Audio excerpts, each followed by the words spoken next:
Antonio, the film boasts a compelling story told on a very epic scale. What were the particular draws of Black Gold for you when you first read the script? Well, definitely that epic side of the movie was interesting, basically because it was going to be shot in a very traditional way of making this type of movies that actually doesn't have anything to do with the way that we approach movies now and filmmaking, you know, and so that was important. Also, the reflection that the movie has, you know, about a circumstance that not only happens for Arabs, it happens for anybody, you know, and it's when money start playing a role in politics and in human relationships, and how spoiling it could be, how much money has a tremendous capacity to just corrupt people and distort reality. That was also important because I do really believe in that, you know, reflection, you know, about that. Also, because I got a character that was very interesting. There was unexpected, sometimes violent, sometimes sweet, very polyedric, very colorful in a way, and in a way it's almost like the creation of how a dictator come to be a dictator, you know, sometimes even with a little bit of capacity of making comedy too.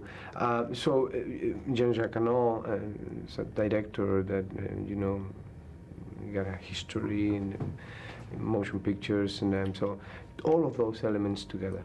Yes, you mentioned Jean-Jacques Annaud. We'll stick with him for a moment. What did you admire about his take on this material, Black Gold? Well, if there is something that describes Jean-Jacques, is a concept that I admire, not just in artists but in people. He's a very curious man. You know, he's also a big supporter of cultural diversity and intellectual. So, you know, and at the same time, he became for us almost a source for data and information. And did you feel that now was a particularly good time to tell a story like this, looking back over the history of the Middle East? Yeah, because even if the story takes place in those years, it makes a lot of sense in what is happening in our days. I mean, still, you know, oil plays probably the most prominent role in geopolitics, and is right in the first page of newspapers practically every day. You know what is happening with financial, with regions, Afghanistan, Iraq, situation with Iran. Now after the Arab Spring, you know, with the falling of Gaddafi, the falling of Ben Ali, the falling of you know, in politics in Egypt. So what is happening in Syria? I mean, I put the television this morning, and literally you can see pretty much the stories that we are telling in this movie. And Nassib, he wants his beautiful daughter Layla, played by Freida Pinto, to marry Auda, doesn't he? And really, Layla has her father, Nassib, wrapped around her little finger. I wondered if that was something perhaps you recognised from your situation of being a father. Yeah, it's very unfortunate that they call me to play the father of Freida Pinto. That means that I am already an old man, and you know, like 10 years ago they would have called me just to romance her in a movie. Nah, it's not happening anymore. No, yeah, I mean, yeah, it's true.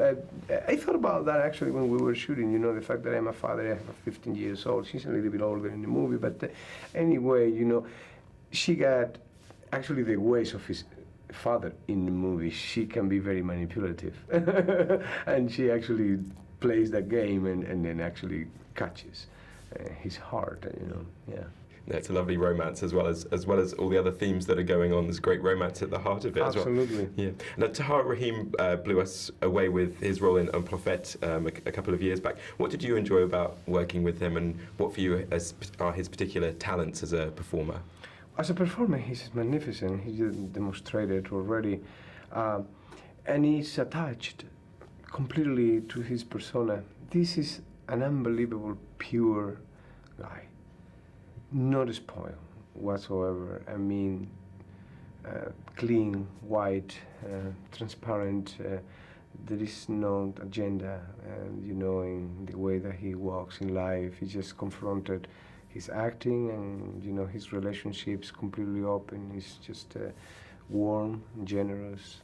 It can keep going and telling you beautiful things about him. It's a jewel that French people has, and I hope that they take care of him, and because he can go very far.